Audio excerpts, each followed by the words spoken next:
홍콩의 중심가 침사추이. 저거 잡아. 절대 놓치지 마. 홍콩에서도 가장 인기 있는 관광지로 꼽히는 침사추이에서는 무슨 영문인지 젊은 미국인 남성이 중국인으로 보이는 여러 명에게 쫓기고 있는 듯합니다. 얼굴이 새파랗게 질린 미국 남성은 이들을 피해 죽을 힘을 다해 뛰어다닙니다. 그런데 한참을 도망가던 미국 남성은 잠시 숨을 돌리며 자신을 쫓아오던 무리를 따돌렸다고 생각한 그 순간 이유를 알 수 없는 갑작스런 심정지 상태로 병원에 실려가게 되고 그곳에서 충격적인 일들을 겪게 되었다고 하는데요. 도대체 이 미국 남성에게는 무슨 사연이 있었던 것일까요? 어이, 윌리엄. 도대체 자네의 간덩이는 어떻게 생겨 먹은 건가? 그 높은 곳에 올라갔다가 떨어지기라도 하면 어쩌려고 그래? 그리고 맨날 건물 사이를 그렇게 맨손으로 넘어 다니다가 큰일 난다고? 미국에서 저널리스트로 근무 중이었던 저는 쉬는 날이면 늘 익스트림 스포츠를 즐겼습니다. 익스트림 스포츠는 대체로 위험 요소들이 포함된 스포츠를 말하는데요. 일반적으로 굉장히 속도감이 있거나 아주 높은 곳에서 하는 스포츠들도 있습니다. 또 고도의 신체적인 능력이나 특별한 장비를 필요로 하는 스포츠도 있죠. 특히 제가 좋아하는 운동은 파쿠르라는 운동이었습니다. 맨손으로 건물이나 벽을 타거나 뛰어넘어 다니는 운동인데 속도감과 스릴, 그리고 운동 능력 향상까지 해주기에 저의 최애 운동이 되어버렸죠. 제 주변에는 그렇게 위험한 운동을 왜 하냐고 하는 분들도 많습니다. 젊은 사람이 굳이 그렇게 위험한 운동을 하느냐는 것이죠. 하지만 저는 그런 운동을 함으로써 저의 존재 가치를 느낀다고 해야 할까요? 위험하지만 그것을 해낼 때의 그 짜릿함, 스릴과 재미는 말로 형용할 수 없을 정도입니다. 그러한 스포츠를 즐기는 자체로 저 자신의 한계를 극복하고 완전히 새로운 것을 경험하는 것에 의미를 두는 것이죠. 여러분들에게 그런 저의 스포츠 정신을 이해해 달라는 말씀은 드리고 싶지 않습니다. 어디까지나 저의 개인적인 취미생활이니 그런 부분은 존중해 주셨으면 좋겠다는 마음뿐입니다. 하지만 저의 이런 익스트림 스포츠 정신을 추구하면서 딱 한 번 지독스럽게 후회를 했던 적이 있습니다. 그때는 제가 왜 그런 미친 생각을 했었는지 지금으로서는 당최 이해할 수 없을 정도였죠. 주말만 되면 늘 스릴 있고 위험한 스포츠만 찾아다니던 저는 미국 내에서는 더 이상 저를 자극할 스포츠가 없다고 느껴졌습니다. 그때는 거의 병적으로 그런 것들에 집착하던 시기여서 오로지 그런 것만 보이는 것 같았죠. 그래서였을까요? 주말에만 즐기던 그 위험병이 이번에는 저의 본업에까지 영향을 미치기 시작했습니다. 어느 날 저는 회사에서 세계의 깡패 역사라는 주제로 방송 프로그램을 만든다는 사실을 알게 되었죠. 그 중에는 미국의 갱스터부터 시작해서 이탈리아의 마피아, 멕시코 카르텔, 중국의 사마페 등등 이름만 들어도 사실 두려움의 대상이 되는 그런 조직들이 나열되어 있었습니다. 아무래도 주제가 주제이다 보니 해당 프로젝트를 모두 기피하고 있었죠.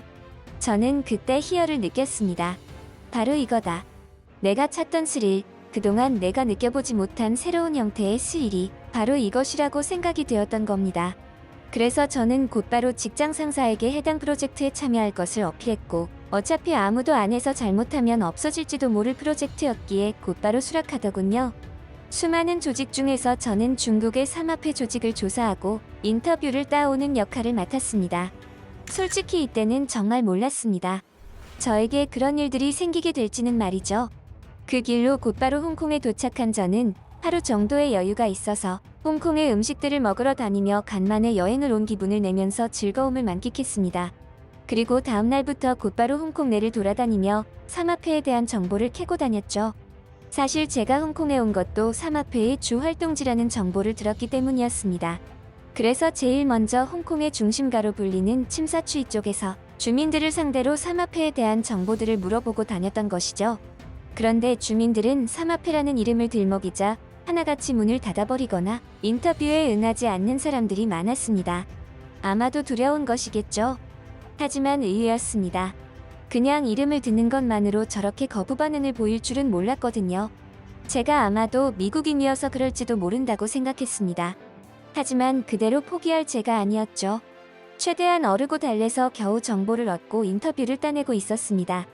하지만 그때 저는 그 일을 적당히 하고 돌아가야 했을지도 몰랐습니다. 너무 들쑤시고 다닌 탓인지 사마페 조직에 저에 대한 이야기가 흘러들어간 듯했죠. 어느 날 험상궂게 생긴 아저씨가 저에게 찾아와서 중국말로 뭐라 했습니다. 저는 그 이야기들을 모두 알아들을 수 있었죠. 제가 중국에 파견을 오게 되었던 것도 출중한 중국어 실력 덕분이었으니까요. 어이, 미국 기자 양반. 도대체 뭐 때문에 우리에 대해서 캐고 다니는 거요? 이유나 좀 합시다. 뭐 이상한 기사거리라도 내려고 그러는 거요? 그런 거면 기자 양반 신상에 문제가 생길 텐데 협박하러 온 것인지 아니면 진짜 궁금해서 찾아온 것인지 헷갈렸지만 분명한 것은 지금 이 아저씨가 삼합회의 일원일 것이라는 강력한 느낌이었습니다. 협박이고 뭐고 저는 곧바로 기자의 본색을 드러냈죠. 궁금한 것이 몇 가지 있고 절대 이상한 기사를 내보내지 않겠다는 약속을 했죠. 처음에는 의심쩍은 눈빛으로 저를 바라보던 그 아저씨는 이내 저를 데리고 어딘가로 향했습니다. 제가 도착한 곳은 한 식당의 주방을 통해 이어진 아주 비밀스러운 공간이었습니다. 아주 어두웠고 음침한 곳이었죠. 아마 제가 미국에서 주말마다 그러한 위험과 스릴을 즐기던 사람이 아니었다면 소변을 지렸을지도 모르겠습니다. 조금은 긴장된 저는 인터뷰를 진행했습니다. 주로 저의 질문은 삼합회에 대한 정보들이었습니다. 삼합회는 주로 어디에서 활동을 하나, 그리고 언제부터 결성이 된 것이냐, 그리고 주 수입원은 어디에서 나오는 것이냐, 라는 식의 질문이었습니다. 별것 아닌 질문으로 생각한 저는 태연하게 질문을 이어갔지만 이런 질문들이 그들에게는 매우 민감한 문제로 받아들여졌던 것 같습니다. 갑자기 그들의 인상이 험악해지며 저를 노려보기 시작했거든요. 그리고 그 중에서 제일 직급이 높아 보이는 중년 남자가 주변에 있는 젊은 남자에게 작고 음침한 목소리로 한마디 했죠. 만약 제가 중국어를 할 줄 몰랐다면 아마 저는 그 자리에서 죽었을지도 몰랐습니다. 그는 중국어로 저를 처리하라는 말을 했었거든요. 불길한 예감을 한 저는 무슨 이유로 그러는 것이냐고 최대한 저들을 흥분시키지 않기 위해서 노력했습니다. 하지만 저들은 마치 처음부터 나에게 좋게 대해줄 생각이 없었던 사람처럼 인상을 구기며 달려들었습니다. 처음에는 3명이었던 그들은 어딘가에서 불쑥불쑥 튀어나오기 시작했죠. 그때 처음으로 깨달았습니다. 이러다가 진짜 큰일이 날 수도 있겠다는 것을요. 그래서 저는 그 당시에 본능대로 움직이기 시작했습니다. 도망을 가는 것이 그 당시에 최선의 방법이었어요. 그들을 상대로 대응했다가는 뼈도 못 추릴 것 같았거든요. 하지만 처음에 몸과 몸이 부딪히며 빈틈을 만들기 위해 약간의 몸싸움이 있었는데 그때 그들 중 한 명이 휘두른 무기에 베인 것인지 잘 기억은 나질 않았지만 팔에서는 피가 나고 있었습니다. 하지만 이 정도의 상처만 난 것은 어쩌면 천운일지도 모른다는 생각이었죠. 그들을 피해 도망을 가는 와중에도 저는 제가 미국에서 주말만 되면 즐겼었던 파쿠르라는 익스트림 스포츠에 대해서 너무나 고마운 마음을 느꼈습니다. 아무래도 저는 장애물을 잘 뛰어넘을 수 있었기에 그들을 피해서 장애물이 많은 곳으로만 다니기 시작했고 그러다 보니 그들과 저의 거리 격차는 더욱 벌어질 수밖에 없었거든요. 결국 저는 그들을 따돌리고 조용한 곳에서 숨을 돌리며 생각을 정리하기 시작했습니다. 이대로 이곳에 머무르면 그들의 구역에서 결국 큰일을 당할지도 모른다는 생각이 지배적이었습니다. 본능적으로 이곳을 떠나야 한다고 생각하던 중이었죠. 그래서 결국 저는 인터뷰를 포기하고 살기 위해 이곳을 떠나기로 결심했습니다. 그리고 곧바로 공항으로 향했죠. 그때까지만 하더라도 긴 한숨을 내쉬며 정말 힘든 여정이었다고, 이제는 미국인 본국으로 돌아갈 수 있을 것이라고 당연하다는 듯 생각했습니다. 그런 일이 일어날 것이라고는 정말이지 상상도 못했죠. 제 몸의 상태가 이상하다고 느낀 것은 공항에 도착하여 미국행 비행기 티켓을 알아보던 때였습니다. 시야는 점점 뿌옇게 흐려졌고 호흡은 점점 가빠웠습니다. 죽으림을 다해서 도망을 치느라 땀을 좀 흘리긴 했지만 이 정도의 운동량으로 제 몸 상태가 이렇게 된다는 게 선뜻 이해되지 않았죠. 그러다 흠칫 섬뜩한 생각에 사로잡힌 저는 제 팔에 있는 상처를 바라보았고 기억이 끊긴 것도 그와 거의 동시였습니다. 그리고 제가 정신을 차리고 눈을 떴을 때는 아무것도 보이지 않는 칠흑 같은 어둠과 추위가 저를 반겼습니다. 게다가 어떠한 네모반 듯한 박스 안에 갇혀있는 느낌이 들었죠. 처음에는 제가 공항에서 정신을 잃었을 때 삼합회 무리가 저를 데리고 가서 무슨 짓이라도 벌인 것이라 생각했습니다. 하지만 만약 그런 상황이라면 지금 내가 이런 곳에 살아있을까 하는 생각이 들었고 어쩌면 그들이 벌인 짓이 아니라 또 다른 어떤 상황이 벌어졌을 수도 있다고 생각했죠. 그래서 저는 그곳에서 있는 힘껏 소리쳤습니다. 살려달라고. 여기 사람 있다고. 목소리가 터져나갈 정도로 소리쳤습니다. 그렇게 5분 정도 시간이 흘렀을까요? 아무런 소리도 들리지 않았습니다. 그저 제가 외치는 살려달라는 소리가 좁디 좁은 박스 안에서 메아리칠 뿐이었죠. 저는 이대로 죽는구나 하는 생각에 빠져서 모든 것을 포기해버리는 상태가 되어버렸습니다. 그렇다고 저를 그렇게 쉽게 포기하는 사람으로 생각하지는 말아주세요. 만약 여러분들이었어도 저와 같은 상황에 빠졌다면 아무런 방도가 생각나지 않았을 테니까요. 어딘지도 모를 그 어둡고 좁은 곳에서 홀로 남겨졌다고 생각해 보시라는 거죠. 하지만 제가 그렇게 허무하게 죽을 운명은 아니었던 것 같습니다. 어디선가 인기척이 들렸고 이내 제가 있는 의문의 박스가 개봉되었거든요. 그렇게 죽다가 살아난 제가 처음으로 목격한 것은 동양 여자였습니다. 병원 간호사 복장을 하고 있는 것으로 보아 이곳이 병원이라는 것을 어렴풋이 알아차렸죠. 맙소사, 진짜 살아있었네요. 미국인이세요?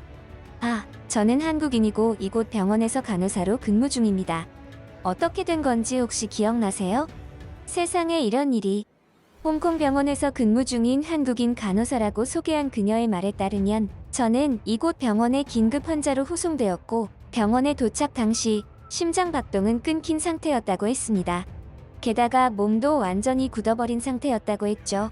의료진들이 심폐소생술을 실시했지만 그마저도 소용이 없었고 그렇게 15분 넘게 심전도 정지 상태가 지속되어 결국 병원에서는 사망 선고를 했다고. 그 소리를 들은 저는 온몸에 소름이 돋은 상태로 주위를 둘러보았습니다. 그리고 깨달았죠. 지금 내가 있는 곳이 바로 병원 영안실이라는 것을요. 그렇게 저는 한국인 간호사의 도움으로 무사히 그곳을 빠져나올 수 있었습니다. 사실은 병원을 몰래 탈출했다고 생각해도 무방하겠네요. 그럴 수밖에 없었죠. 병원을 빠져나온 저는 곧바로 비행기에 올랐고 홍콩을 벗어났습니다. 미국으로 갔냐고요? 아니요. 제가 도착한 곳은 바로 한국이었습니다. 저놈이 또 간땡이가 부어서 아직도 정신을 못 차렸냐고 하시는 분들도 있을 것 같지만 그런 이유 때문만은 아니었습니다. 제 몸을 어느 정도 치유할 목적도 있었고 한국에 대한 호기심이 생겼기 때문이기도 합니다. 사실 제가 병원 영안실에서 한국인 간호사분에게 들었던 이야기 중에는 다소 충격적인 내용도 담겨 있었습니다. 제가 심정지 상태로 사망 선고까지 받게 된 이유에 대한 것들이었죠. 확실하지는 않지만 제 팔에 생겼던 그 상처로 특정 독성 약물이 주입되었고 그것 때문에 일시적인 심정지 상태를 유발했다고 보더라고요. 그래서 그러한 성분이 검출되었음에도 이를 무시하고 사망 선고를 하는 것을 알아낸 한국인 간호사분이 의심스러운 생각이 들어서 영안실에 안치된 저를 보러 왔던 거였습니다. 만약 저는 그분이 아니었다면 이미 이 세상 사람이 아닐지도 몰랐죠. 그리고 그곳을 떠나기 전 마지막으로 그분이 했던 말이 저를 한국으로 오게 했습니다. 범죄와의 전쟁이라니. 너무 멋지지 않습니까? 윌리엄 씨. 앞으로는 그런 무모한 인터뷰는 할 생각 마세요. 어휴, 어딜 가나 그놈의 깡패들 때문에 시민들이 고생이라니까? 마음 같아서는 범죄와의 전쟁을 한 번 더 했으면 싶을 정도예요. 아, 한국에서는 과거에 대대적으로 국가에서 그런 정책을 했던 적이 있거든요. 그런데도 시간이 지나니까 또 바퀴벌레처럼 어디선가 기어 나오더라고요. 만약에 다음에라도 한국에 방문하게 되면 이번처럼 너무 나대지 마세요. 한국에도 아직 깡패나 건달이 있을 수 있으니까요. 윌리엄 씨, 그 표정은 뭐죠? 설마. 아니죠. 지금까지 한국의 흥미롭고 감동적인 소식을 전하는 월드맵튜브였습니다. 미국인 윌리엄 데이비스 씨의 사연 어떠셨나요? 여러분들은 어떻게 생각하시는지 의견을 남겨주세요. 구독과 좋아요는 영상을 제작하는 데 큰 힘이 됩니다. 끝까지 시청해주셔서 감사합니다.